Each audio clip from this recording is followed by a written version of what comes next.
ನಮಸ್ತೆ. ವಾಸವಿ ಸಾಹಿತ್ಯ ಕಲಾವೇದಿಕೆ ಅರ್ಪಿಸುವ ರಾಮಾಯಣ ಕನ್ನಡ ವಾಲ್ಮೀಕಿ ರಾಮಾಯಣ ವಾಚನ ಸರ್ಗ 3.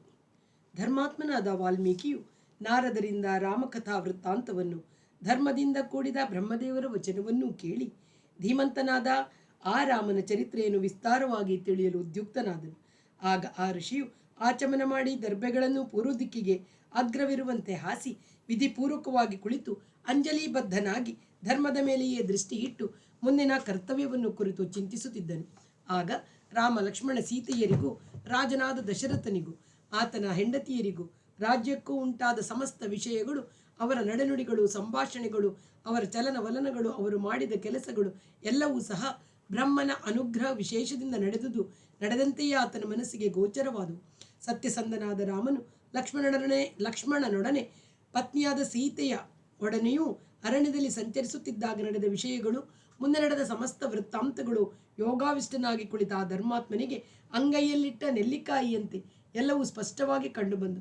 ಹೀಗೆ ಅವೆಲ್ಲವನ್ನು ಯಥಾರ್ಥವಾಗಿ ಕಂಡು ಮಹಾ ತೇಜಸ್ವಿಯಾದ ವಾಲ್ಮೀಕಿ ಮುನಿಯು ಧರ್ಮದ ಮೇಲೆ ದೃಷ್ಟಿಯಿಟ್ಟು ಸತ್ಯಕ್ಕೆ ಚ್ಯುತಿಬಾರದಂತೆ ಸಕಲರ ಮನೋಭಿರಾಮನಾದ ಶ್ರೀರಾಮನ ದಿವ್ಯ ಚರಿತ್ರೆಯನ್ನು ಬರೆಯಲು ಉದ್ಯುಕ್ತನಾದನು. ಇಷ್ಟಾರ್ಥಗಳನ್ನು ಕೊಡತಕ್ಕ ಗುಣವುಳ್ಳದ್ದು, ಧರ್ಮಜ್ಞಾನವನ್ನು ಅಭಿವೃದ್ಧಿ ಮಾಡತಕ್ಕದ್ದು, ಸಮುದ್ರದೋತ್ಪಾದಿಯಲ್ಲಿ ಅನರ್ಘ್ಯ ರತ್ನಪ್ರಾಯವಾದ ವಿಚಾರಗಳಿಂದ ಕೂಡಿ ಶ್ರೋತೃಗಳೆಲ್ಲರಿಗೂ ಚಿತ್ತಾನಂದಕರವಾದದ್ದು ಆಗಿರುವಂಥ ರಘುವಂಶೋದ್ಭವನಾದ ರಾಮನ ಚರಿತ್ರೆಯನ್ನು ಹಿಂದೆ ನಾರದ ಮಹರ್ಷಿಗಳು ಹೇಳಿದ ರೀತಿಯಲ್ಲಿಯೇ ಪೂಜ್ಯನಾದ ವಾಲ್ಮೀಕಿ ಮುನಿಯು ರಚನೆ ಮಾಡಿದನು.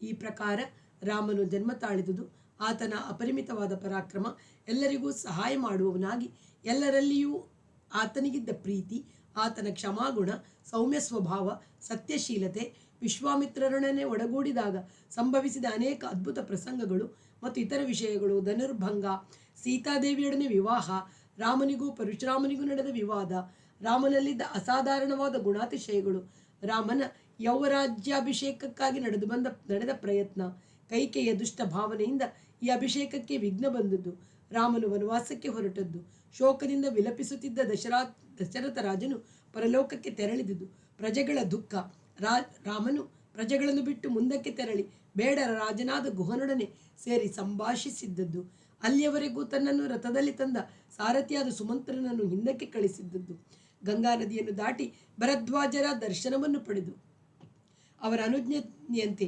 ಚಿತ್ರಕೂಟ ಪರ್ವತವನ್ನು ಕಂಡದ್ದು, ಅಲ್ಲಿ ಆಶ್ರಮವನ್ನು ಕಟ್ಟಿಕೊಂಡು ವಿಧಿಪೂರ್ವಕವಾಗಿ ಆಶ್ರಮ ಪ್ರವೇಶ ಮಾಡಿ ಇದ್ದದ್ದು, ಭರತನು ಬಂದು ರಾಮನನ್ನು ಬೇಡಿಕೊಂಡಾಗ ತಂದೆಗೆ ಉದಕ ಕ್ರಿಯೆಯನ್ನು ಮಾಡಿದುದು,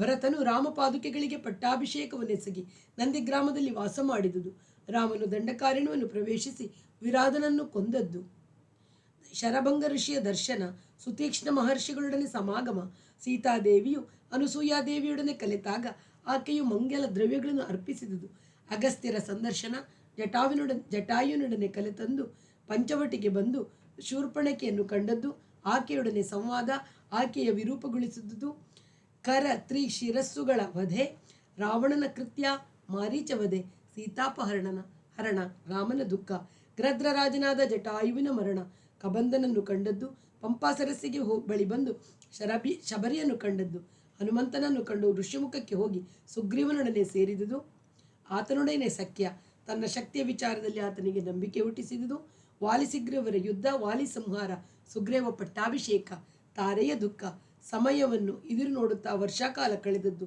ರಾಮನ ಕೋಪ, ಸುಗ್ರೀವನು ಕಪಿ ಸೈನ್ಯವನ್ನು ಶೇಖರಿಸಿದುದು, ಸೀತೆಯನ್ನು ಹುಡುಕಲು ಕಪಿಗಳನ್ನು ಎಲ್ಲ ದಿಕ್ಕುಗಳಿಗೂ ಕಳಿಸಿದ್ದುದು, ಸುಗ್ರೀವನಿಗೆ ಭೂಮಂಡಲವೆಲ್ಲವೂ ತಿಳಿದು ಬಂದಿದ್ದ ವಿಚಾರ, ರಾಮನು ತನ್ನ ಮುದ್ರೆಯುಂಗುರವನ್ನು ಹನುಮಂತನ ಕೈಗೆ ಕೊಟ್ಟು ಕಳಿಸಿದುದು, ವೃಕ್ಷ ಬಿಲವೆಂಬ ಹೆಸರುಳ್ಳ ಗುಹೆಯನ್ನು ಕಪಿಗಳು ಕಂಡದ್ದು, ಕಪಿಗಳ ಪ್ರಾಯೋಪವೇಶ ಪ್ರಯತ್ನ, ಸಂಪಾತಿ ದರ್ಶನ, ಹನುಮಂತನು ಪರ್ವತಾರೋಹಣ ಮಾಡಿ ಸಮುದ್ರವನ್ನು ಲಂಘಿಸಿದುದು, ಸಮುದ್ರರಾಜನ ಮಾತಿನಂತೆ ಎದ್ದು ಬಂದ ಮೈನಾಕನನ್ನು ಕಂಡದ್ದು, ಸಿಂಹಿಕಾ ವಧೆ, ದ್ವೀಪದ ಮಲೆಯ ಪರ್ವತವನ್ನು ಕಂಡದ್ದು, ರಾತ್ರಿ ಹನುಮಂತನು ಲಂಕೆಯನ್ನು ಪ್ರವೇಶಿಸಿ ಅಲ್ಲಿ ತಾನೊಬ್ಬನೇ ಚಿಂತಿಸುತ್ತಿದ್ದದ್ದು, ರಾವಣನನ್ನು ಕಂಡದ್ದು, ಪುಷ್ಪಕ ವಿಮಾನ, ಆತನ ಪಾನಗ್ರಹ, ಅಂತಃಪುರ ಇವುಗಳನ್ನು ನೋಡಿದುದು, ಅಶೋಕವನಕ್ಕೆ ಹೋಗಿ ಅಲ್ಲಿ ಸೀತೆಯನ್ನು ಕಂಡು ಆಕೆಗೆ ಮುದ್ರೆಯುಂಗುರವನ್ನು ಕೊಟ್ಟದ್ದು, ರಾವಣನನ್ನು ಕಂಡದ್ದು, ರಾಕ್ಷಸಿಯರು ಸೀತೆಯನ್ನು ಬೆದರಿಸಿದ್ದದ್ದು, ತ್ರಿಜಟೆಯ ಸ್ವಪ್ನ ವೃತ್ತಾಂತ, ಸೀತಾದೇವಿಯು ಚೂಡಾಮಣಿಯನ್ನು ರಾಮನಿಗೆ ಕೊಟ್ಟು ಕಳುಹಿಸಿದುದು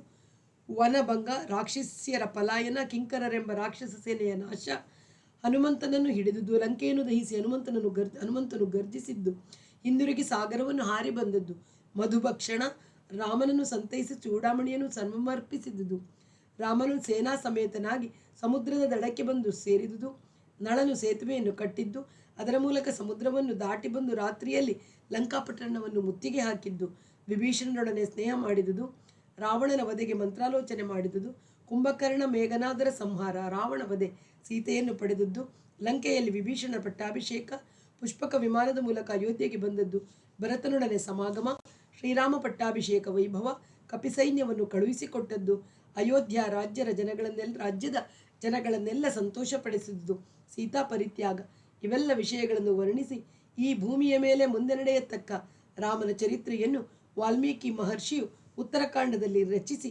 ರಾಮಚರಿತ್ರೆಯನ್ನು ಪೂರ್ತಿ ಮಾಡಿದನು. ಸರ್ಗ 4. ಕುಶಲವರು ರಾಮಾಯಣವನ್ನು ಗಾನ ಮಾಡಿದುದು. ಈ ಪ್ರಕಾರ ರಾಮನು ರಾಜ್ಯಭಾರ ಮಾಡುತ್ತಿದ್ದ ಸಮಯದಲ್ಲಿ ಬ್ರಹ್ಮಜ್ಞಾನಿಯಾದ ವಾಲ್ಮೀಕಿ ಮಹರ್ಷಿಯು ವಿಚಿತ್ರವಾದ ಅರ್ಥಾಲಂಕಾರ, ಶಬ್ದಾಲಂಕಾರಗಳಿಂದ ಕೂಡಿದ ಶ್ಲೋಕಗಳಿಂದ ಸಂಪೂರ್ಣವಾದ ರಾಮಚರಿತ್ರೆಯನ್ನು ರಚಿಸಿದನು. ಈ ಗ್ರಂಥದಲ್ಲಿ ಒಟ್ಟು 24,000 ಶ್ಲೋಕಗಳು. ಮೊದಲನೆಯ 6 ಕಾಂಡಗಳಲ್ಲಿ 500 ಸರ್ಗಗಳು, ಅನಂತರ ಉತ್ತರಕಾಂಡವೂ ಇದೆ. ಉತ್ತರಕಾಂಡದಲ್ಲಿ ರಾಮನ ಪಟ್ಟಾಭಿಷೇಕದ ತರುವಾಯ ಅದುವರೆಗೂ ನಡೆದ ವೃತ್ತಾಂತಗಳು ಮಾತ್ರವಲ್ಲದೆ ಮುಂದೆ ನಡೆಯತಕ್ಕ ವಿಚಾರಗಳು ಇವೆ. ಇಂಥ ಗ್ರಂಥವನ್ನು ರಚಿಸಿ ಮಹಾಪ್ರಾಜ್ಞನಾದ ವಾಲ್ಮೀಕಿ ಮುನಿಯು ಈ ಗ್ರಂಥವನ್ನು ಯಾರು ಬಾಯ್ಪಾಠ ಮಾಡಿ ಹೇಳಬಲ್ಲರು ಎಂದು ಚಿಂತಿಸುತ್ತಿದ್ದನು. ಪರಮಾತ್ಮನ ಧ್ಯಾನದಲ್ಲಿಯೇ ನೆಟ್ಟ ಮನಸ್ಸುಳ್ಳ ಈ ಮಹರ್ಷಿಗೆ ಚಿಂತಿಸುತ್ತಿರಲಾಗಿ ಮುನಿವೇಷಧಾರಿಗಳಾಗಿ ಕುಶಲವರು ಬಂದು ಆತನ ಪಾದಗಳನ್ನು ಹಿಡಿದು ನಮಸ್ಕರಿಸಿದರು. ಧರ್ಮಜ್ಞರು, ಕೀರ್ತಿವಂತರು, ಮಧುರವಾದ ಶಾರೀರ ಸಂಪತ್ತುಳ್ಳವರು ಆಗಿ ತನ್ನ ಆಶ್ರಮದಲ್ಲೇ ವಾಸಿಸುತ್ತಿದ್ದ ಅಣ್ಣ ತಮ್ಮಂದಿರಾದ ಕುಶಲವರೆಂಬ ರಾಜಪುತ್ರರನ್ನು ಮಹರ್ಷಿಯು ಕಂಡನು. ಬುದ್ಧಿಶಾಲಿಗಳು, ವೇದ ಜ್ಞಾನವನ್ನು ಪಡೆಯುವುದರಲ್ಲಿ ತೀವ್ರವಾದ ಆಸಕ್ತಿ ಉಳ್ಳವರು ಆದ ಅವರನ್ನು ಕಂಡು ವೇದಗಳ ಅರ್ಥವನ್ನೇ ಸಾರತಕ್ಕ ತನ್ನ ಗ್ರಂಥವನ್ನು ಜಗತ್ತಿಗೆ ಪ್ರಚುರಪಡಿಸಲು ಇವರೇ ಸಮರ್ಥರು ಎಂದು ನಿಶ್ಚಯಿಸಿದನು. ರಾಮಚರಿತ್ರೆಯನ್ನು ಬರೆದು ಪೂರೈಸಬೇಕೆಂಬ ತನ್ನ ಸಂಕಲ್ಪವನ್ನು ನೆರವೇರಿಸಿಕೊಂಡು ತನ್ನ ಪೂರ್ತಿ ಗ್ರಂಥಕ್ಕೆ ರಾಮಾಯಣವೆಂದು, ಸೀತಾಚರಿತ್ರೆ ಎಂದು, ರಾವಣ ವಧೆ ಎಂದು ಹೆಸರಿಟ್ಟನು. ಈ ಕಾವ್ಯಗಳನ್ನು ಸಾಹಿತ್ಯ ಗಾನಗಳೆರಡರಲ್ಲಿಯೂ 3 ವಿಧವಾದ ಮಧುರವಾದ ಧ್ವನಿಗಳಿಂದ ಕೂಡಿ ಷಡ್ಜಾತಿ ಸಪ್ತ ಸ್ವರಗಳಿಂದ ಮತ್ತು ಶ್ರುತಿಲಯಗಳಿಂದ ಬದ್ಧವಾಗಿರುವಂತೆಯೂ ಶೃಂಗಾರ, ಕಾರುಣ್ಯ, ಹಾಸ್ಯ, ವೀರ, ಭಯಾನಕ, ರೌದ್ರ ಮುಂತಾದ ರಸಗಳಿಂದ ಕೂಡಿರುವಂತೆಯೂ ಆ ಬಾಲಕರಿಂದ ಗಾನ ಮಾಡಿಸಿದನು.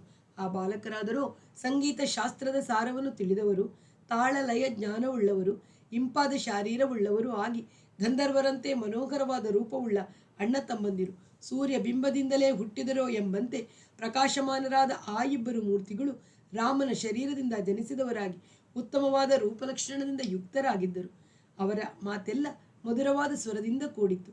ತತ್ವಜ್ಞರಾದ ರಾಜಪುತ್ರರಿಬ್ಬರು ಧರ್ಮಾರ್ಥ ಬೋಧಕವಾದ ಉತ್ತಮವಾದ ಆ ಚರಿತ್ರೆಯನ್ನೇ ದೋಷರಹಿತವಾದ ರೀತಿಯಿಂದ ಸಂಪೂರ್ಣವಾಗಿ ಬಾಯ್ಪಾಠ ಮಾಡಿ ಋಷಿಗಳು, ಬ್ರಾಹ್ಮಣರೇ ಮೊದಲಾದ ಸಾಧುಗಳು ಇವರು ನೆರೆದ ಸಭೆಯಲ್ಲಿ ವಾಲ್ಮೀಕಿಯು ಉಪದೇಶ ಮಾಡಿದ ರೀತಿಯಲ್ಲಿ ಇಬ್ಬರು ಒಟ್ಟಿಗೆ ಸೇರಿ ಹಾಡಿದರು. ಮಹಾತ್ಮರು, ಮಹಾಭಾಗ್ಯಶಾಲಿಗಳು, ಸರ್ವ ಲಕ್ಷಣಗಳಿಂದ ಕೂಡಿದವರು ಆದ ಆ ರಾಜಪುತ್ರರು ಒಂದಾನೊಂದು ಸಲ ಪರಮಾತ್ಮ ಧ್ಯಾನದಲ್ಲಿ ನಿರತರಾಗಿ ಕುಳಿತಿದ್ದ ಋಷಿಗಳ ಸಮ್ಮುಖದಲ್ಲಿ ಈ ಕಾವ್ಯವನ್ನು ಹಾಡಿದರು. ಅದನ್ನು ಕೇಳಿ ಋಷಿಗಳೆಲ್ಲ ಆನಂದ ಬಾಷ್ಪ ಸುರಿಸುತ್ತಾ ಆಶ್ಚರ್ಯದಿಂದ ಅವರನ್ನು ಕೊಂಡಾಡಿದರು. ಧರ್ಮವತ್ಸಲರಾದ ಆ ಮುನಿಗಳೆಲ್ಲರೂ ಈ ಶ್ಲೋಕಗಳ ಗಾನದ ಮಾಧುರ್ಯವು ಎಷ್ಟು ಉತ್ತಮವಾಗಿದೆ, ಆಯಾ ಕಥಾ ಸಂದರ್ಭದ ಭಾವಕ್ಕೆ ಅನುಗುಣವಾಗಿ ಮಧುರವಾದ ರಾಗದಿಂದಲೂ ಸ್ವರ ಸಂಪತ್ತಿನಿಂದಲೂ ಇವರು ಚೆನ್ನಾಗಿ ಹಾಡುತ್ತಿರುವುದರಿಂದ ಬಹಳ ಕಾಲದಿಂದ ಹಿಂದೆ ನಡೆದ ಕಥೆಯಾದರೂ ಈಗ ಕಣ್ಣೆದುರಿಗೆ ಎಲ್ಲವೂ ನಡೆದಂತೆ ತೋರುತ್ತಿದೆ ಎಂದು ಗಾಯಕರಾದ ಆ ಕುಶಲವರನ್ನು ಕೊಂಡಾಡಿದರು. ಹೀಗೆ ತಪೋನದಿಗಳಾದ ಆ ಮಹಾತ್ಮರಿಂದ ಕೊಂಡಾಡಲ್ಪಟ್ಟ ಆ ಬಾಲಕರು ಮತ್ತಷ್ಟು ಹೆಚ್ಚಾದ ಮಾಧುರ್ಯದಿಂದಲೂ ರಾಗದಿಂದಲೂ ಹಾಡಿದರು. ಹಾಡಿಕೆಯಿಂದ ಸಂತೋಷಗೊಂಡ ಒಬ್ಬ ಮುನಿಯು ತಾನು ಕುಳಿತಿದ್ದಂತೆಯೇ ತನ್ನ ಕಲಶವನ್ನು ಅವರಿಗೆ ಕೊಟ್ಟು ಬಿಟ್ಟನು. ಮಹಾತ್ಮನಾದ ಮತ್ತೊಬ್ಬನು ನಾರುಮುಡಿಯನ್ನು ಕೊಟ್ಟನು, ಮತ್ತೊಬ್ಬನು ಕೃಷ್ಣಾಜಿನವನ್ನು, ಮತ್ತೊಬ್ಬನು ಯಜ್ಞೋಪವೀತವನ್ನು, ಒಬ್ಬನು ಕಮಂಡಲವನ್ನು, ಒಬ್ಬನು ಮೌಂಜಿಯನ್ನು, ಒಬ್ಬನು ದರ್ಭಾಸನವನ್ನು, ಮತ್ತೊಬ್ಬನು ಕೌಪೀನವನ್ನು, ಮತ್ತೊಬ್ಬನು ಕತ್ತಿಯನ್ನು, ಮತ್ತೊಬ್ಬನು ಜಟೆಯನ್ನು ಕಟ್ಟಲು ಯೋಗ್ಯವಾದ ಹಗ್ಗವನ್ನು, ಮತ್ತೊಬ್ಬನು ಯಜ್ಞಪಾತ್ರೆಯನ್ನು, ಒಬ್ಬನು ಕಟ್ಟಿಗೆಯ ಹೊರೆಯನ್ನು, ಒಬ್ಬನು ಅತ್ತಿಯ ಮರದಿಂದ ಮಾಡಿದ ಆಸನವನ್ನು. ಈ ಪ್ರಕಾರ ಅವರವರಿಗೆ ತೋಚಿದ ಬಹುಮಾನಗಳನ್ನು ಪರಮಪ್ರೀತರಾಗಿ ಕೊಟ್ಟರು. ಕೆಲವರು ದೀರ್ಘಾಯುಷ್ಮವಂತರಾಗಿ ಎಂದು ಮಂಗಳವಾಗಲೆಂದು ಆಶೀರ್ವದಿಸಿದರು. ವಾಲ್ಮೀಕಿ ಮುನಿಗಳಿಂದ ಹೇಳಲ್ಪಟ್ಟು ಶ್ರೇಷ್ಠರಾದ ಕವಿಗಳಿಗೆ ಆಧಾರ ವಸ್ತುವಾಗತಕ್ಕ ಆಯಸ್ಸನ್ನು ಆರೋಗ್ಯವನ್ನು ಹೆಚ್ಚಿಸತಕ್ಕ ಎಲ್ಲರ ಕಿವಿಗಳಿಗೂ ಇಂಪಾದ ಆಶ್ಚರ್ಯಜನಕವಾದ ಈ ಚರಿತ್ರೆಯನ್ನು ಗಾನ ವಿದ್ಯೆಯಲ್ಲಿ ಪಂಡಿತರಾದ ಕುಶಲವರು ಕ್ರಮಕ್ಕೆ ಅನುಗುಣವಾಗಿ ಹಾಡಿ ಮುಗಿಸಿದರು. ಹೀಗೆ ಆ ಗಾಯಕರು ಅಲ್ಲಲ್ಲಿ ಹಾಡುತ್ತಾ ಬರುತ್ತಿದ್ದು ಅಯೋಧ್ಯ ನಗರಿಯ ರಾಜಮಾರ್ಗಗಳಲ್ಲಿಯೂ ಸಣ್ಣ ಸಣ್ಣ ಬೀದಿಗಳಲ್ಲಿಯೂ ಹಾಡುತ್ತಾ ಎಲ್ಲೆಡೆಗಳಲ್ಲಿಯೂ ಮೆಚ್ಚುಗೆಯನ್ನು ಪಡೆಯುತ್ತಿರಲು ಒಂದಾನೊಂದು ದಿನ ಅವರು ಭರತಾಗ್ರಜರಾದ ರಾಮನ ಕಣ್ಣಿಗೆ ಬಿದ್ದರು. ಶತ್ರುಂಜಯನಾದ ರಾಮನು ಅಣ್ಣ ತಮ್ಮಂದಿರಾದ ಆ ಕುಶಲವರನ್ನು ತನ್ನ ಅರಮನೆಗೆ ಕರೆಸಿಕೊಂಡು ಉಪಚರಿಸಿದನು. ಅನಂತರ ದಿವ್ಯವಾದ ಬಂಗಾರದ ಸಿಂಹಾಸನದಲ್ಲಿ ಕುಳಿತು ತಮ್ಮಂದಿರನ್ನು ಮಂತ್ರಿಗಳನ್ನು ಸಮೀಪದಲ್ಲಿ ಕುಳಿರಿಸಿಕೊಂಡು ಸಂಪನ್ನರಾದ ಆ ಬಾಲಕರನ್ನು ನೋಡುತ್ತಾ ತನ್ನ ಮೂವರು ತಮ್ಮಂದಿರೊಡನೆ ಕುಳಿತು ದೇವತೆಗಳಂತೆ ವರ್ಚಸ್ಸಿಗಳಾಗಿರುವ ಇವರು ಹಾಡತಕ್ಕ ಸ್ವಾರಸ್ಯವಾದ ಪದಗಳಿಂದಲೂ ಅರ್ಥಗಳಿಂದಲೂ ತುಂಬಿರುವ ಈ ಚರಿತ್ರೆಯನ್ನು ಕೇಳಿರಿ ಎಂದು ನಿಷ್ಠೆಯಿಂದ ಹೇಳಿದನು. ರಾಮನಿಂದ ಆಜ್ಞಪ್ತರಾದ ಆ ಕುಮಾರರು ಸ್ವರ ಸಹಿತವಾದ ಮಧುರವಾದ ರಾಗದಿಂದ ಅರ್ಥ ಸ್ವಾರಸ್ಯವೆಲ್ಲವೂ ವಿಶದವಾಗುವಂತೆ ಹಾಡಿದರು. ಅಲ್ಲಿ ನೆರೆದಿದ್ದ ಜನರಿಗೆ ಈ ಗಾನವು ಕರ್ಣಾನಂದಕರವಾದದ್ದು ಮಾತ್ರವಲ್ಲದೆ ಕಥಾ ಸ್ವಾರಸ್ಯವು ವಿಶೇಷಾರ್ಥಗಳು ಹೃದಯಂಗಮವಾಗಿ ಎಲ್ಲರ ಅಂಗಾಂಗಗಳಲ್ಲಿಯೂ ಆನಂದ ಮೂಡಿತು.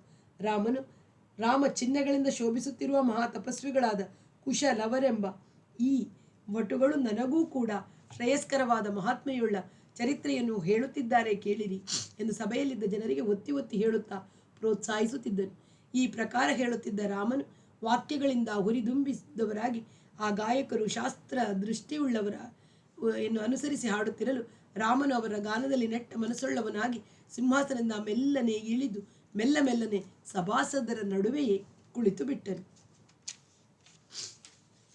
ಈ ಮೂರು ಹೆಸರುಗಳನ್ನು ಹೇಳಿದ್ರಲ್ವಾ, ರಾಮಾಯಣ, ಸೀತಾಚರಿತ್ರೆ, ರಾವಣವಧೆ. ಈ ಮೂರು ಹೆಸರುಗಳಲ್ಲಿ ರಾಮಾಯಣ ಎಂಬುದು ಮಾತ್ರ ಸಾಮಾನ್ಯವಾಗಿ ಬಳಕೆಯಲ್ಲಿ ಇರುವುದು. ರಾಮಸ್ಯ ಅಯನಂ ರಾಮಾಯಣಂ, ರಾಮನ ಚರಿತ್ರೆ ಎಂದರ್ಥ. ರಾಮಾಯಾಹ ಅಯನಂ ಸೀತಾಚರಿತ್ರೆ ಎಂದು ಅರ್ಥ ಮಾಡಿಕೊಳ್ಳಲು ಸಾಧ್ಯ. ರಾಮನಲ್ಲಿರುವ ಗುಣಾತಿಶಯಗಳಿಂದ ಸೀತಾದೇವಿಯಲ್ಲಿದ್ದ ಪಾತಿವೃತ್ಯವೇ ಮೊದಲಾದ ಗುಣಾತಿಶಯಗಳು, ಲಂಕೆಯಲ್ಲಿದ್ದಾಗ ಅವಳು ತೋರಿಸಿದ ಪತಿಪ್ರೇಮ, ಧೈರ್ಯ ಮುಂತಾದ ಸದ್ಗುಣಗಳು ಹೆಚ್ಚು ಆಶ್ಚರ್ಯಜನಕವಾದವು. ರಾಮನ ಚರಿತ್ರೆಗಿಂತ ಸೀತೆಯ ಚರಿತ್ರೆಯ ಮಹತ್ತಾದದ್ದರಿಂದ ಸೀತಾಯಾಶ್ಚರಿತಂ ಮಹತ್ ಎಂಬ ಪದಗಳು ಗ್ರಂಥಕ್ಕೆ ರಾಮಾಯಣ ಎಂಬುದಕ್ಕಿಂತ ಸೀತಾಚರಿತ್ರೆ ಎಂದು ಕರೆಯುವುದು ಹೆಚ್ಚಾಗಿ ಒಪ್ಪುತ್ತದೆ ಎಂದು ಕೆಲವರ ಮತ. ಈ ಪವಿತ್ರ ಗ್ರಂಥಕ್ಕೆ ರಾವಣವಧೆ ಎಂಬ ಹೆಸರು ಹೇಗೆ ಒಪ್ಪುತ್ತದೆ ಎಂದು ಪ್ರಶ್ನೆ ಬರಬಹುದು. ಅಯೋಧ್ಯಾಕಾಂಡದಿಂದ ಯುದ್ಧಕಾಂಡದವರೆಗೆ ನಡೆದ ಕಥಾ ವಿಷಯಗಳ ಮುಖ್ಯ ಧ್ಯೇಯವೇ ರಾವಣವಧೆಯಾದುದರಿಂದ ಸಾಹಿತ್ಯ ದೃಷ್ಟಿಯಿಂದ ಗ್ರಂಥಕ್ಕೆ ಈ ಹೆಸರು ಒಪ್ಪುತ್ತದೆ. ರಾವಣವಧೆಗಾಗಿ ರಾಮನಿಗೆ ಸಹಾಯ ಮಾಡಿ ಕೃತಾರ್ಥರಾದ ಭಕ್ತ ಶ್ರೇಷ್ಠರ ಚರಿತ್ರೆಯು ಅಡಕವಾಗಿರುವುದರಿಂದ ತತ್ವದೃಷ್ಟಿಯಿಂದ ಸಹ ರಾವಣವಧೆ ಎಂಬ ಹೆಸರು ಸಮಂಜಸವಾಗಿಯೇ ಇರುವುದು. ಸೀತಾಚರಿತಂ ಎಂದರೆ ಮುಖ್ಯವಾಗಿ ಸುಂದರಕಾಂಡದ ಕಥಾವಸ್ತುವಾದ್ದರಿಂದ ರಾಮಾಯಣದಲ್ಲೆಲ್ಲ ಸುಂದರಕಾಂಡವು ಬಹಳ ಶ್ರೇಷ್ಠವಾದದ್ದು ಎಂದು ಅರ್ಥ. ಕುಶಲವರು ರಾಮನ ಔರಸ ಪುತ್ರರು. ಸೀತಾದೇವಿಯು ಇವರನ್ನು ವಾಲ್ಮೀಕಿ ಆಶ್ರಮದಲ್ಲಿ ಹೆತ್ತಳು. ಮಕ್ಕಳು ಈಗಲೇ ರಾಮನನ್ನು ನೋಡುತ್ತಿರುವುದು, ರಾಮನಿಗೂ ಆತನ ಮಕ್ಕಳಿಗೂ ಸಮಾಗಮವಾಗುತ್ತಿರುವುದು ಈ ಪ್ರಕಾರವೇ. ಜೈಮಿನಿ ಭಾರತ ಗ್ರಂಥದಲ್ಲಿ ರಾಮನ ಯಜ್ಞಾಶ್ವವನ್ನು ಕುಶಲವರು ಕಟ್ಟಿಹಾಕಿದರೆಂದು, ಅದರಿಂದ ಕುಶಲವರಿಗೂ ರಾಮಾದಿಗಳಿಗೂ ಯುದ್ಧ ಜರುಗಿ ಯುದ್ಧಾನಂತರದಲ್ಲಿ ಇವರು ಯಾರೆಂದು ತಿಳಿಯಿತೆಂದು ಕಥೆ ಇದೆ. ಈ ಕಥೆಯು ವಾಲ್ಮೀಕಿ ರಾಮಾಯಣದಲ್ಲಿ ಇಲ್ಲ.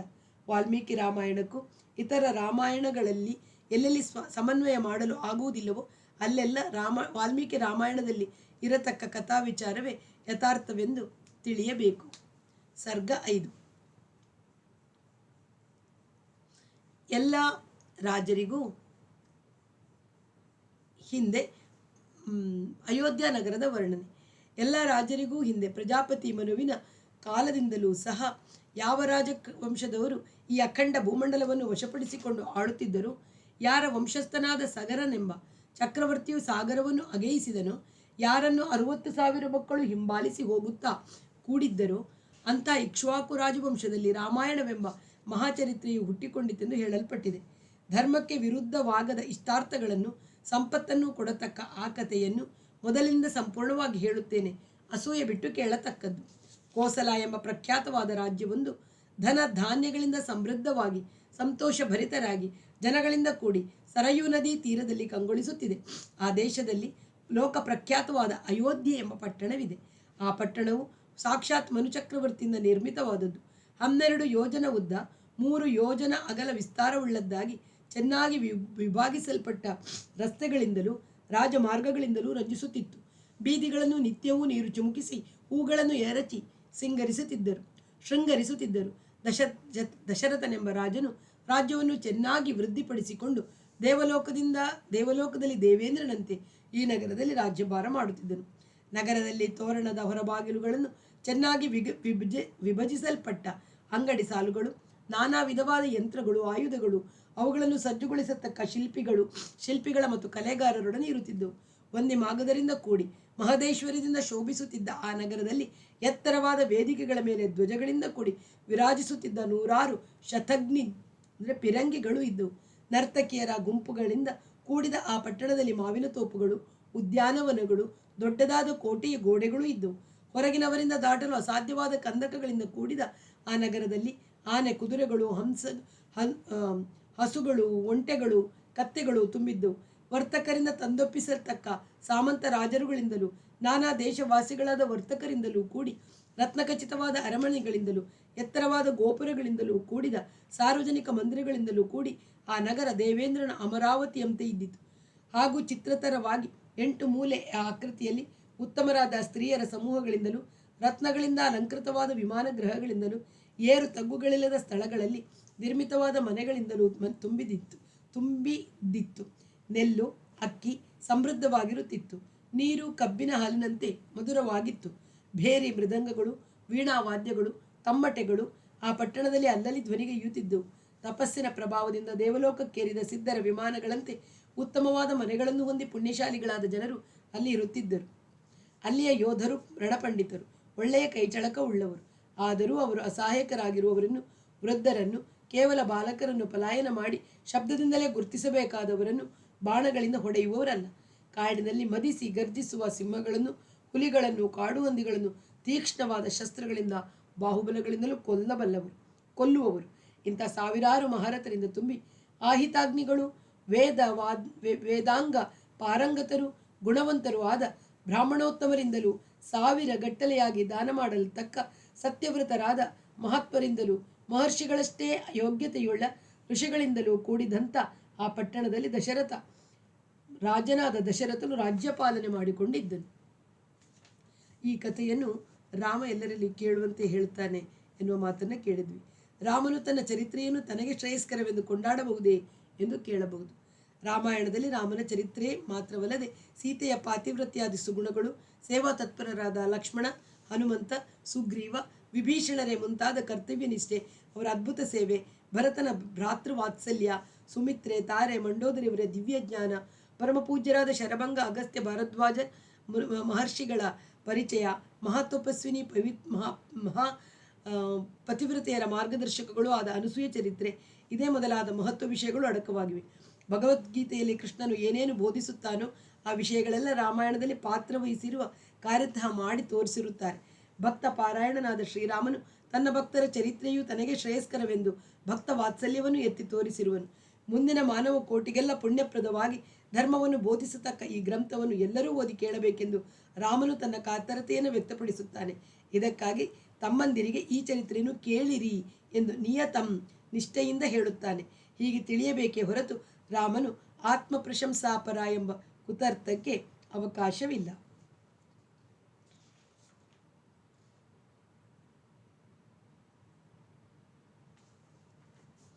ಸರ್ಗ 6. ಅಯೋಧ್ಯ ನಗರದ ಜನಗಳ ವರ್ಣನೆ. ಇಲ್ಲಿ ಅಯೋಧ್ಯ ಪಟ್ಟಣದಲ್ಲಿ ಇದ್ದುಕೊಂಡು ಸಮಸ್ತ ಭೂಮಂಡಲವನ್ನು ಆಳುತ್ತಿದ್ದ ದಶರಥ ಚಕ್ರವರ್ತಿಯು ವೇದಶಾಸ್ತ್ರಗಳನ್ನು ಬಲ್ಲವನು, ಎಲ್ಲ ವಿಚಾರಗಳನ್ನು ತಿಳಿದವನು, ದೂರಾಲೋಚನೆ ಉಳ್ಳವನು, ಮಹಾ ತೇಜಸ್ವಿಯು, ಪ್ರಜೆಗಳ ಅನುರಾಗವನ್ನು ಪಡೆದವನು, ಇಕ್ಷ್ವಾಕು ವಂಶದಲ್ಲಿ ಅತಿರಥನು, ಯಜ್ಞಯಾಗಾದಿಗಳನ್ನು ನಡೆಸಿದವನು, ಧರ್ಮಪರನು, ಜನರನ್ನು ತನ್ನ ಅಧೀನದಲ್ಲಿ ಇಟ್ಟುಕೊಂಡಿರುವವನು, ಮಹರ್ಷಿಗಳಿಗೆ ಸಮಾನನಾಗಿ 3 ಲೋಕಗಳಲ್ಲೂ ಪ್ರಖ್ಯಾತನಾದ ರಾಜರ್ಷಿಯು, ಬಲಶಾಲಿಯು, ಶತ್ರುಗಳನ್ನೆಲ್ಲ ಜಯಿಸಿದವನು, ಸ್ನೇಹಪರನು, ಜಿತೇಂದ್ರಿಯನು, ಧನವನ್ನು ಇತರ ವಸ್ತುಗಳನ್ನು ಶೇಖರಿಸುವುದರಲ್ಲಿ ಇಂದ್ರನಿಗೂ ಕುಬೇರನಿಗೂ ಸಮಾನನು. ಹಿಂದೆ ಮನು ಚಕ್ರವರ್ತಿಯು ಲೋಕಗಳನ್ನೆಲ್ಲ ಹೇಗೆ ರಕ್ಷಿಸುತ್ತಿದ್ದನೋ ಆ ಪ್ರಕಾರ ದಶರಥನು ರಾಜ್ಯವನ್ನು ಆಳುತ್ತಿದ್ದನು. ಸತ್ಯಸಂಧನು, ಧರ್ಮಾರ್ಥ ಕಾಮಗಳನ್ನು ಅನುಸರಿಸುತ್ತಿದ್ದವನು ಆದ ದಶರಥ ರಾಜನಿಂದ ಪಾಲಿತವಾದ ಆ ಪಟ್ಟಣವು ಇಂದ್ರನಿಂದ ಪಾಲಿತವಾದ ಅಮರಾವತಿಯಂತೆ ಕಾಣುತ್ತಿತ್ತು.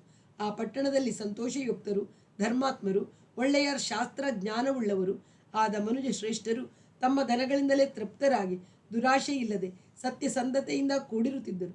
ಆ ಪಟ್ಟಣದಲ್ಲಿ ಹಸು, ಕುದುರೆ, ಧನಧಾನ್ಯಗಳು ಸಮೃದ್ಧಿಯಾಗಿ ಹೊಂದಿದವರೇ ಹೊರತು ಅಲ್ಪ ಧನವುಳ್ಳ ಕುಟುಂಬಿಗಳು ಯಾರೇ ಇರಲಿಲ್ಲ.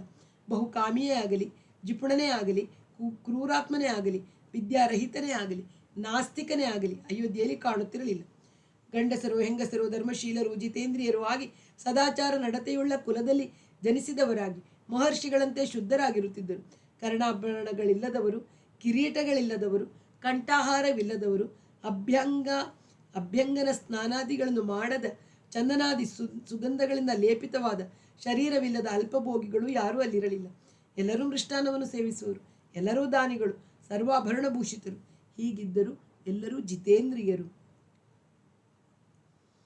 ನಿತ್ಯವೂ ಅಗ್ನಿಹೋತ್ರಗಳನ್ನು ನಡೆಸದವರಾಗಲಿ, ಯಜ್ಞಗಳನ್ನು ಮಾಡದವರಾಗಲಿ ಯಾರೂ ಅಲ್ಲಿರಲಿಲ್ಲ. ನೀಚ ಜನಗಳು, ಕಳ್ಳರೂ ಇರಲಿಲ್ಲ. ಅನ್ಯರ ಸ್ವತ್ತಿನಲ್ಲಿ ಯಾರೂ ಪ್ರವೇಶ ಮಾಡುತ್ತಿರಲಿಲ್ಲ. ಬ್ರಾಹ್ಮಣರೆಲ್ಲರೂ ಜಿತೇಂದ್ರಿಯರಾಗಿ ಅವರ ಕುಲಕ್ಕೆ ಯೋಗ್ಯವಾದ ಕರ್ಮಗಳಲ್ಲಿ ನಿರತರಾಗಿ ದಾನಶೀಲರು, ಅಧ್ಯಯನಶೀಲರೂ ಆಗಿದ್ದರು. ನಾಸ್ತಿಕನು, ಸುಳ್ಳು ಹೇಳುವವನೂ ಇರಲಿಲ್ಲ. ಎಲ್ಲರೂ ಅನೇಕ ಶಾಸ್ತ್ರಗಳನ್ನು ಅಭ್ಯಾಸ ಮಾಡಿದವರು. ಅಸೂಯೆ ಪಡತಕ್ಕವನು, ಸಾಮರ್ಥ್ಯವಿಲ್ಲದವನು, ವಿದ್ವಾಂಸನಲ್ಲದವನು ಯಾವನೂ ಆಗ ಇರಲಿಲ್ಲ. ಎಲ್ಲರೂ ವೇದಾಂಗಗಳನ್ನು ಬಲ್ಲವರು, ಎಲ್ಲರೂ ವೃತವನ್ನು ಆಚರಿಸುವವರು, ಸಹಸ್ರಗಟ್ಟಲೆಯಾಗಿ ದಾನ ಮಾಡುವವರು. ದೀನರಾಗಲಿ, ರೋಗಗ್ರಸ್ತರಾಗಲಿ, ಮನೋವ್ಯಾಕುಲತೆಯುಳ್ಳವರಾಗಲಿ ಯಾರೂ ಇರಲಿಲ್ಲ. ಶ್ರೀಮಂತರಲ್ಲದ, ಸೌಂದರ್ಯವಿಲ್ಲದ, ರಾಜಭಕ್ತಿ ಇಲ್ಲದ ಯಾವ ಸ್ತ್ರೀ ಪುರುಷರನ್ನು ಅಯೋಧ್ಯೆಯಲ್ಲಿ ನೋಡಲು ಸಾಧ್ಯವಿರಲಿಲ್ಲ. 4 ವರ್ಣದವರು ದೇವತೆಗಳನ್ನು, ಅತಿಥಿಗಳನ್ನು ಪೂಜಿಸುತ್ತಾ ಕೃತಜ್ಞರು, ದಾನಿಗಳು ಆಗಿ ಶೌರ್ಯ ಪರಾಕ್ರಮಗಳಿಂದ ಕೂಡಿದ್ದರು. ಜನಗಳೆಲ್ಲ ದೀರ್ಘಾಯುಷ್ಮಂತರಾಗಿ ಹೆಂಡತಿ ಮಕ್ಕಳೊಡನೆ ಮೊಮ್ಮಕ್ಕಳೊಡನೆ ಬಾಳುತ್ತಾ ಧರ್ಮವನ್ನು, ಸತ್ಯವನ್ನು ಆಶ್ರಯಿಸಿದ್ದರು.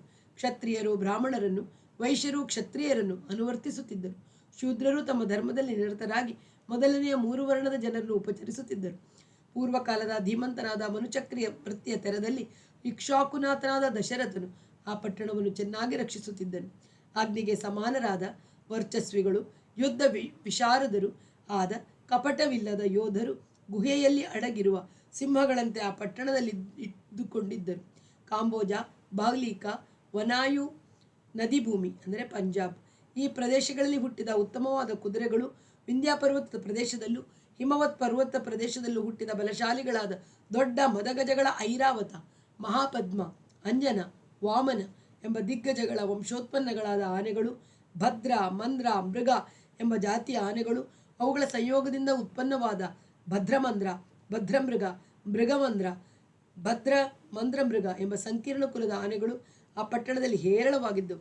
ದಶರಥನು ಯಾವ ಪಟ್ಟಣದಲ್ಲಿ ವಾಸ ಮಾಡುತ್ತಾ ಇಡೀ ಭೂಮಂಡಲವನ್ನು ಆಳುತ್ತಿದ್ದಾನೆಯೋ ಅಂಥ ಅಯೋಧ್ಯ ನಗರವು 2 ಯೋಜನ ದೂರದಾಚೆಯಿಂದ ಪ್ರಕಾಶಿಸುತ್ತಿತ್ತು ಮತ್ತು ಹೆಸರಿಗೆ ಅನ್ವರ್ಥವಾಗುವಂತೆ ಇತರರಿಂದ ವಶಪಡಿಸಿಕೊಳ್ಳಲು ಅಸಾಧ್ಯವಾಗುತ್ತಿತ್ತು. ನಕ್ಷತ್ರಗಳ ಕಾಂತಿಯನ್ನು ಚಂದ್ರನು ಹೋಗಲಾಡಿಸುವಂತೆ ಶತ್ರು ರಾಜರನ್ನೆಲ್ಲ ಸದೆಬಡಿದು ಮಹಾ ತೇಜಸ್ವಿಯೂ ಮಹಾತ್ಮನೂ ಆದ ದಶರಥ ರಾಜನು ಆ ಪಟ್ಟಣವನ್ನು ಪಾಲಿಸುತ್ತಿದ್ದನು. ಈ ಪ್ರಕಾರ ದೇವೇಂದ್ರನಿಗೆ ಸದೃಶ್ಯನಾಗಿ ಆ ರಾಜನು ದೊಡ್ಡ ಹೊರಬಾಗಿಲುಗಳಿಂದಲೂ ಸುಂದರವಾದ ಮನೆಗಳಿಂದಲೂ ಕೂಡಿ ಅಯೋಧ್ಯೆ ಎಂಬ ಹೆಸರಿಗೆ ತಕ್ಕಂತೆ ಶತ್ರುಗಳನ್ನು ಪ್ರವೇಶಿಸಲು ಅಸಾಧ್ಯವಾಗಿದ್ದ ಮಂಗಳಕರವೂ ಜನಭರಿತವೂ ಆದ ಆ ಪಟ್ಟಣವನ್ನು ಪಾಲಿಸುತ್ತಿದ್ದನು. ದಶರಥನ ಮಂತ್ರಿಗಳ ವರ್ಣನೆ. ಮಹಾತ್ಮನೂ ಶೂರನೂ ಇಕ್ಷ್ವಾಕು ವಂಶದ ಉತ್ಪನ್ನನೂ ಆದ ಆ ರಾಜನಿಗೆ ಸದ್ಗುಣಿಗಳು, ರಾಜನೀತಿಜ್ಞರು ರಾಜನ ಇಂಗಿತವನ್ನು ಅರಿತು ಆತನಿಗೆ ಹಿತವಾದುದನ್ನು, ಪ್ರಿಯವಾದುದನ್ನು ಎಸಗತಕ್ಕವುಳ್ಳವರಾದ 8 ಮಂತ್ರಿಗಳಿದ್ದರು. ಇವರು ರಾಜನಲ್ಲಿ ಅನುರಕ್ತರಾಗಿ ಯಾವಾಗಲೂ ರಾಜಕಾರ್ಯದಲ್ಲೇ ಆಸಕ್ತರಾದ ಶುದ್ಧಾತ್ಮರಾಗಿದ್ದರು. ಇವರ ಹೆಸರುಗಳು ಅನುಕ್ರಮವಾಗಿ ದೃಷ್ಟಿ, ಜಯಂತ, ವಿಜಯ, ಸಿದ್ಧಾರ್ಥ, ಅರ್ಥಸಾಧಕ, ಅಶೋಕ, ಮಂತ್ರಪಾಲ, ಸುಮಂತ್ರ. ಆ ರಾಜನಿಗೆ ಪ್ರೀತಿಪಾತ್ರರಾದ ವಸಿಷ್ಠ, ವಾಮದೇವ ಎಂಬ ಪುರೋಹಿತರಾಗಿದ್ದರು. ಇವರು ಮಂತ್ರಿಗಳಾಗಿಯೂ ಇದ್ದರು. ಇವರೆಲ್ಲರೂ ವಿದ್ಯಾವಂತರಾಗಿ ವಿನಯ ಸ್ವಭಾವವುಳ್ಳವರು, ಆತ್ಮಪ್ರಶಂಸೆಗೆ ಲಜ್ಜೆಪಡತಕ್ಕವರು, ಚತುರರು, ಜಿತೇಂದ್ರಿಯರು, ಶ್ರೀಮಂತರು, ಮಹಾತ್ಮರು, ಶಾಸ್ತ್ರವನ್ನು ಅರಿತವರು, ಪರಾಕ್ರಮಿಗಳು ಆಗಿದ್ದರು. ಕೀರ್ತಿಶಾಲಿಗಳು, ಆಡಿದ ಮಾತಿನಂತೆ ನಡೆಯತಕ್ಕವರು, ತೇಜಸ್ಸಿನಿಂದಲೂ ಕ್ಷಮಾಗುಣದಿಂದಲೂ ಖ್ಯಾತಿ ಪಡೆದು ಯಾವಾಗಲೂ ಮಂದಹಾಸದೊಡನೆ ಮಾತನಾಡುವರು. ಕೋಪದಿಂದಾಗಲಿ ಅರ್ಥಕಾಮಗಳ ದೆಸೆಯಿಂದಾಗಲಿ ಒಂದು ಸುಳ್ಳು ಮಾತನ್ನು ಆಡುವವರಲ್ಲ. ತಮ್ಮ ಜನಗಳಲ್ಲಾಗಲಿ ಪರರಲ್ಲಾಗಲಿ ನಡೆಯತಕ್ಕ ವಿಚಾರಗಳಲ್ಲಿ ಇವರಿಗೆ ತಿಳಿಯದೆ ಯಾವುದೊಂದೂ ಇರಲಿಲ್ಲ. ನಡೆಯುತ್ತಿರುವ ವಿಷಯವನ್ನು ನಡೆದ ವಿಷಯಗಳನ್ನು ಚಾರರಿಂದ ಗೂಢ ತಿಳಿದುಕೊಳ್ಳುತ್ತಿದ್ದರು. ಈ ಮಂತ್ರಿಗಳು ವ್ಯವಹಾರದಲ್ಲಿ ಸಮರ್ಥರು. ಇವರ ಮಿತ್ರಭಾವವು ಚೆನ್ನಾಗಿಯೇ ಪಟ್ಟಿತ್ತು.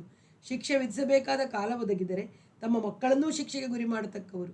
ಧನವನ್ನು ಶೇಖರಿಸುವುದರಲ್ಲಿಯೂ ಸೈನ್ಯವನ್ನು ಕೂಡಿಸುವುದರಲ್ಲಿಯೂ ಯುಕ್ತಿವಂತರು. ನಿರಪರಾಧಿಯಾಗಿದ್ದರೆ ತಮಗೆ ದ್ವೇಷಿಯಾಗಿರುವುದನ್ನು ಶಿಕ್ಷಿಸರು. ವೀರರು, ನಿಯಮಬದ್ಧರಾಗಿ ಉತ್ಸಾಹವುಳ್ಳವರು ಆಗಿ ರಾಜನೀತಿಯನ್ನು ಅನುಸರಿಸುತ್ತಿದ್ದರು. ತಮ್ಮ ದೇಶದಲ್ಲಿ ಶುದ್ಧಾತ್ಮರನ್ನು ಯಾವಾಗಲೂ ರಕ್ಷಿಸುತ್ತಿದ್ದು, ಬ್ರಾಹ್ಮಣರಿಗೆ ಕ್ಷತ್ರಿಯರಿಗೂ ಹಿಂಸೆ ಮಾಡದ ರೀತಿಯಲ್ಲಿ ಇವರು ರಾಜ್ಯದ ಕೋಶವನ್ನು ವೃದ್ಧಿಪಡಿಸುತ್ತಿದ್ದರು. ಮನುಷ್ಯನ ಶಕ್ತಿಗನುಗುಣವಾಗಿ ಅವನು ನಡೆಯತಕ್ಕಷ್ಟು ತೀಕ್ಷ್ಣವಾದ ಶಿಕ್ಷೆಯನ್ನು ಕೊಡುತ್ತಿದ್ದರು. ಹೀಗೆ ಶುದ್ಧಾತ್ಮರು, ಚೆನ್ನಾಗಿ ತಿಳಿದವರು, ಎಲ್ಲರೂ ಒಂದೇ ವಿಧವಾದ ಅಭಿಪ್ರಾಯವುಳ್ಳವರು ಆದ ಮಂತ್ರಿಗಳು ಇರುತ್ತಿರಲಾಗಿ ಆ ಪಟ್ಟಣದಲ್ಲಾಗಲಿ ರಾಷ್ಟ್ರದಲ್ಲಾಗಲಿ ಸುಳ್ಳಾಡತಕ್ಕ ಮನುಷ್ಯನು ಒಬ್ಬನಾಗಲಿಯೂ ಇರಲಿಲ್ಲ. ಪರಸ್ತ್ರೀಯರಲ್ಲಿ ಆಸಕ್ತನಾದ ದುಷ್ಟನಾದ ಮನುಷ್ಯನೂ ಒಬ್ಬನೂ ಇರಲಿಲ್ಲ.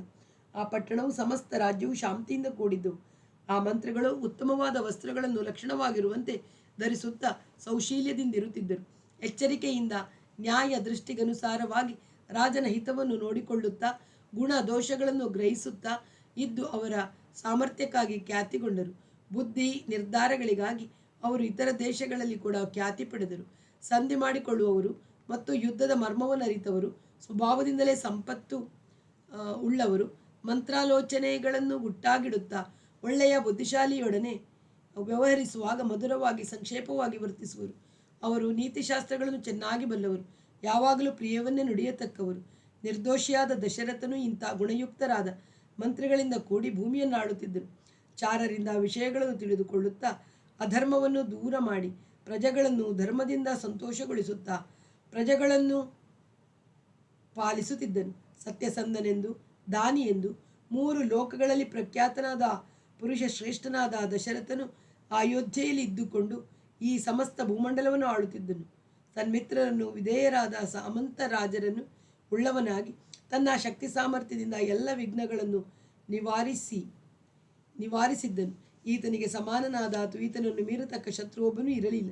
ಈ ಪ್ರಕಾರ ಆ ರಾಜನು ದೇವಲೋಕವನ್ನು ಇಂದ್ರನು ಆಳತಕ್ಕ ರೀತಿಯಲ್ಲಿ ಈ ಜಗತ್ತನ್ನು ಪರಿಪಾಲಿಸುತ್ತಿದ್ದನು. ಮಂತ್ರಾಲೋಚನೆಯಲ್ಲಿಯೂ ರಾಜ್ಯಕ್ಕೆ ಹಿತವನ್ನು ಮಾಡುವುದರಲ್ಲಿಯೂ ಯುಕ್ತಿವಂತರಾಗಿ ಚತುರರೂ ಸಮರ್ಥರೂ ಆದ ರಾಜನಲ್ಲಿ ಅನುರಕ್ತರೂ ಆದ ಮಂತ್ರಿಗಳಿಂದ ಕೂಡಿದವನಾಗಿ ಉದಯವಾದ ಸೂರ್ಯನು ತೇಜೋಮಯನವಾದ ಕಿರಣಗಳಿಂದ ಕೂಡಿರುವ ರೀತಿಯಲ್ಲಿ ಆ ರಾಜನು ಬೆಳಗುತ್ತಿದ್ದನು. ಸರ್ಗ 8. ದಶರಥನು ಅಶ್ವಮೇಧಯಾಗ ಮಾಡಲು ಮನಸ್ಸು ಮಾಡಿದ್ದು. ಇಂತಹ ಪ್ರಭಾವಶಾಲಿಯಾದ ಧರ್ಮಜ್ಞನೂ ಮಹಾತ್ಮನೂ ಆದ ದಶರಥ ರಾಜನು ವಂಶಾಭಿವೃದ್ಧಿಕರನಾದ ಮಗನಿಗಾಗಿ ಪರಿತಪಿಸುತ್ತಿದ್ದನು. ಹೀಗೆ ಯೋಚಿಸುತ್ತಿರುವಾಗ ಆತನಿಗೆ ಪುತ್ರಪ್ರಾಪ್ತಿಯಾಗಿ ಅಶ್ವಮೇಧಯಾಗವನ್ನೇಕೆ ಮಾಡಬಾರದು ಎಂದು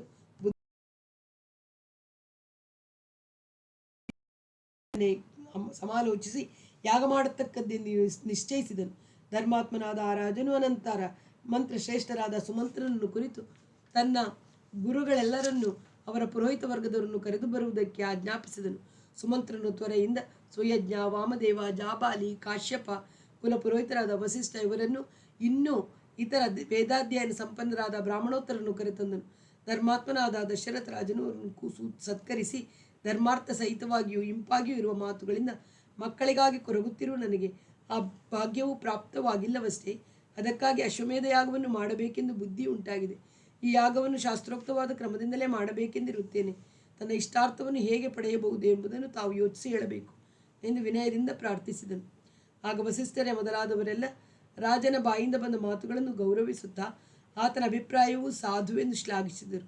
ಬಹಳ ಹರ್ಷದಿಂದ ಅವರೆಲ್ಲರನ್ನು ದಶರಥನು ಕುರಿತು ಯಜ್ಞಕ್ಕಾಗಿ ಪದಾರ್ಥಗಳನ್ನೆಲ್ಲವನ್ನು ಅಣಿಪಡಿಸುವವನಾಗು, ಯಜ್ಞಾಶ್ವವನ್ನು ಕಳುಹಿಸಿಕೊಡು. ಪುತ್ರಾರ್ಥವಾಗಿ ಈ ಧರ್ಮಬುದ್ಧಿಯು ನಿನಗೆ ಉಂಟಾಗಿರುವುದರಿಂದ ನೀನು ಖಂಡಿತವಾಗಿಯೂ ನಿನಗಿಷ್ಟರಾದ ಪುತ್ರರನ್ನು ಪಡೆಯುವೆ ಎಂದನು. ಬ್ರಾಹ್ಮಣರ ಮಾತನ್ನು ಕೇಳಿ ರಾಜನು ಹರ್ಷಿತನಾದನು. ಆನಂದ ಬಾಷ್ಪವನ್ನು ಸುರಿಸುತ್ತಾ ಮಂತ್ರಿಗಳನ್ನು ಕುರಿತು ಗುರುಗಳ ಮಾತಿನಂತೆ ಯಜ್ಞದಕ್ಕಾಗಿ ಪದಾರ್ಥಗಳು ಸಿದ್ಧವಾಗಲಿ, ಸಮರ್ಥರಾದ ಯೋಧರಿಂದ ಕೂಡಿದ ರಕ್ಷಿತವಾಗಿ ಉಪಾಧ್ಯಾಯರೊಡಗೂಡಿ ಕುದುರೆಯನ್ನು ದೇಶ ವಿದೇಶಗಳಿಗೆ ತಿರುಗಿಸಿಕೊಂಡು ಬರುವಂತೆ ಕಳುಹಿಸಿಕೊಡಿ. ಸರಯೂ ನದಿಯ ಉತ್ತರ ತೀರದಲ್ಲಿ ಯಜ್ಞಭೂಮಿಯು ನೇಮಕವಾಗಲಿ. ಶಾಂತಿ ಕರ್ಮಗಳು ಯಥಾವಿಧಿಯಾಗಿ